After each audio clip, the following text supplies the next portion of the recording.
How's it going, friends, and welcome to the channel. So this is my Christmas special for you guys. It's going to be a nice fun sort of little episode, and in this episode we are going to be making a gingerbread man from clay rather than gingerbread, because that's what we're doing. So that's what we're going to do this episode. So just grab yourself a grub brew and a festive bicky, and I'll catch you on the other side.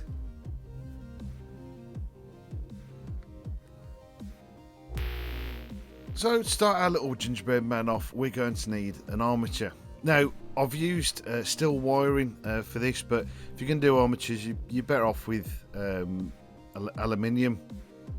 It's a lot easier to manipulate and obviously considered a lot lighter. But I've got a load of steel wire, so I've decided to use that.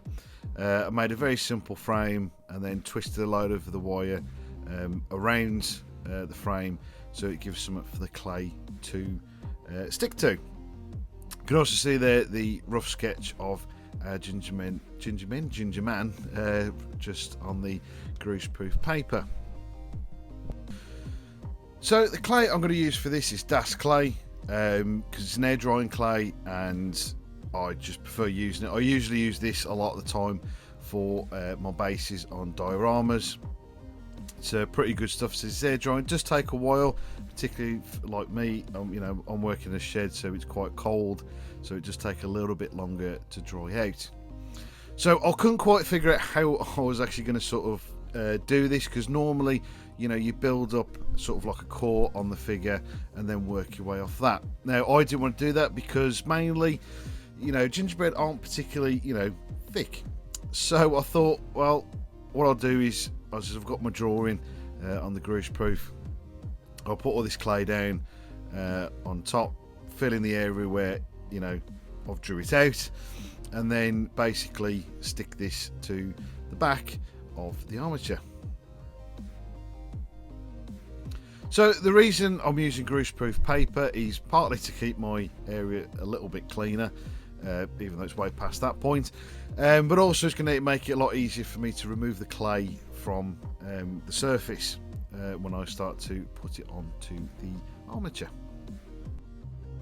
So once I've got the area covered, fill in the original sort of sketch drawing, I'll place the armature into the clay, and then with my knife, with some water on the blade, to cut round it. Now the reason I'm putting dipping the blade into some water is to hopefully reduce any sort of pulling from the clay on the blade and sort of sticking to it, but to be fair, this actually did help quite a bit. Once I finished cutting out the figure, I firmly press the armature into the clay, and the next bit is quite precarious. Because obviously we need this to stick to the model.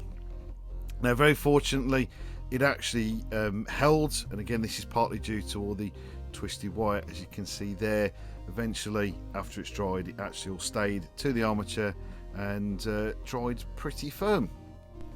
So as we move on to the front, we're using tap water to wet the area and then put the front clay on. This helps it to adhere to the rest of the clay. You can use PVA. I've used PVA in the past when I've done the base layers to sort of smooth it all and get it all to stick together. Again, it's not something that's necessary, but as I move on, I'm smoothing it all out. I'm making it sort of raised to make it look like it's it's risen in the oven, but also smoothing it in to sort of blend in with the back.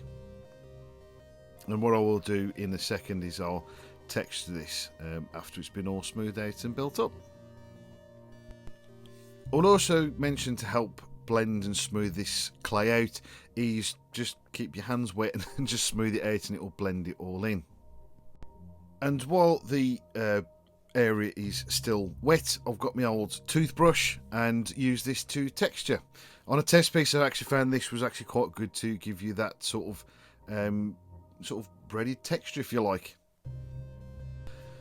And all I'm really doing is just sort of dabbing the area. Now and again I will clean the brush of what clay has come off, and like I said, it gives you that relatively gingery bready texture.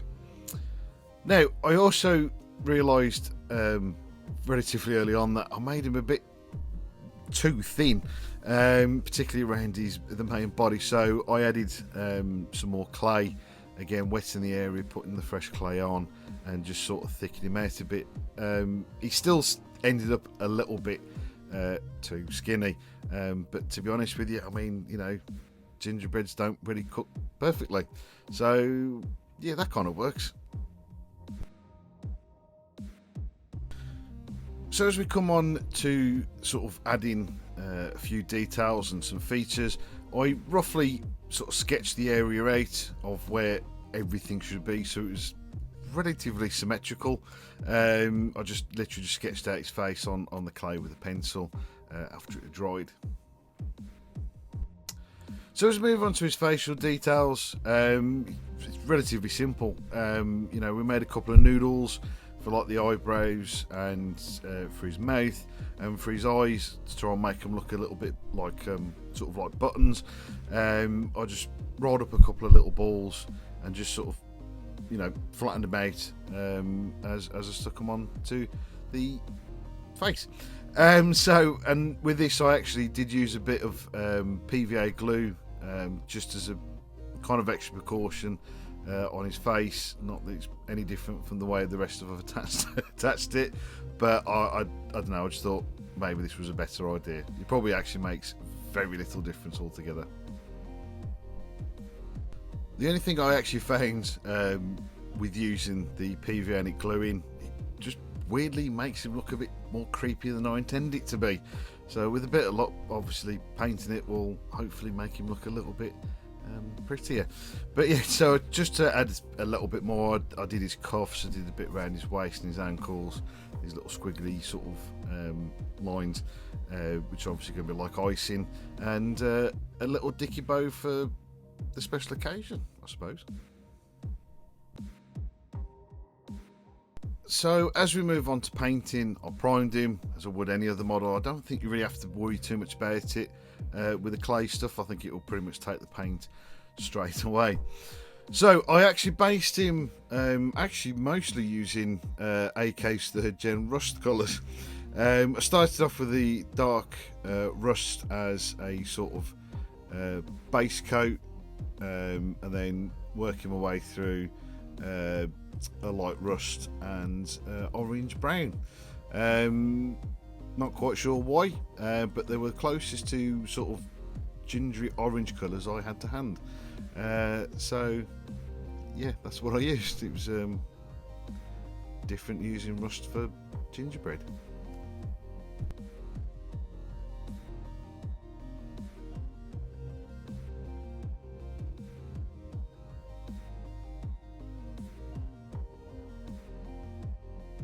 But as I move on to the details, for some reason I decided to base everything in Vallejo's. So as we move on to painting all these little details, I based everything in buff to sort of just slightly boost the colour and make it a little bit brighter rather than just using straight out white. And simply just painted all the details with a few random brightish colours. Obviously I used white for his eyes, some French blue for his eyebrows. I mixed the red and white for some sort of pink, green for his dicky, and just white trim for everything else, and some red buttons.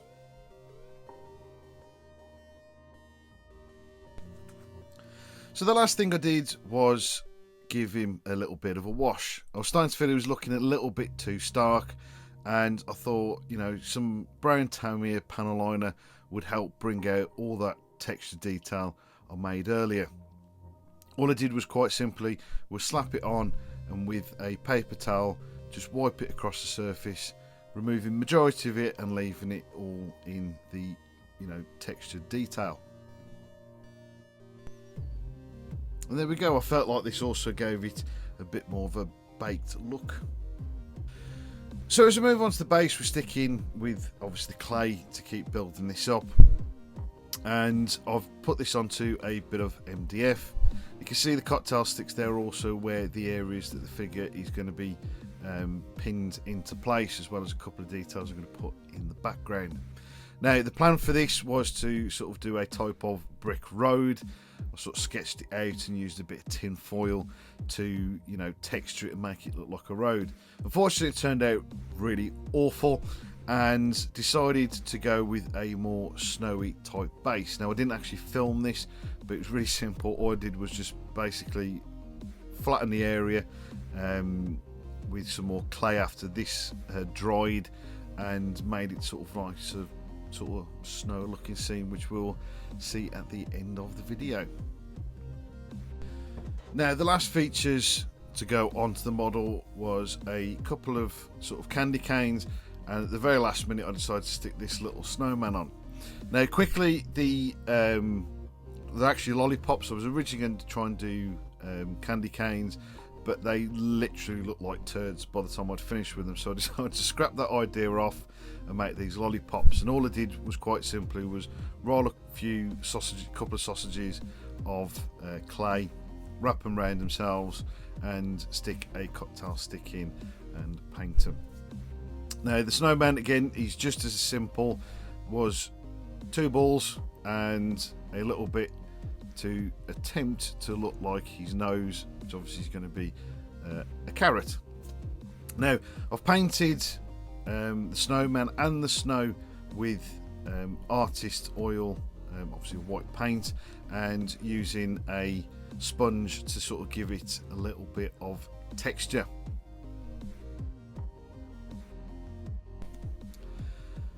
For his mouth, his eyes and his little buttons down the front, I used some small stones that I managed to get from out of the garden, painted them black, obviously trying to make them look a little bit like coal.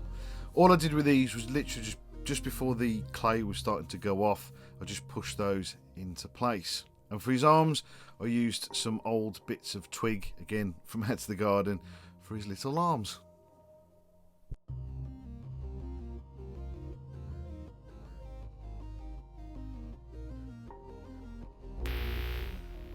So guys, it's nearly time to show you the finished model. I hope you've enjoyed the episode, as daft as it is.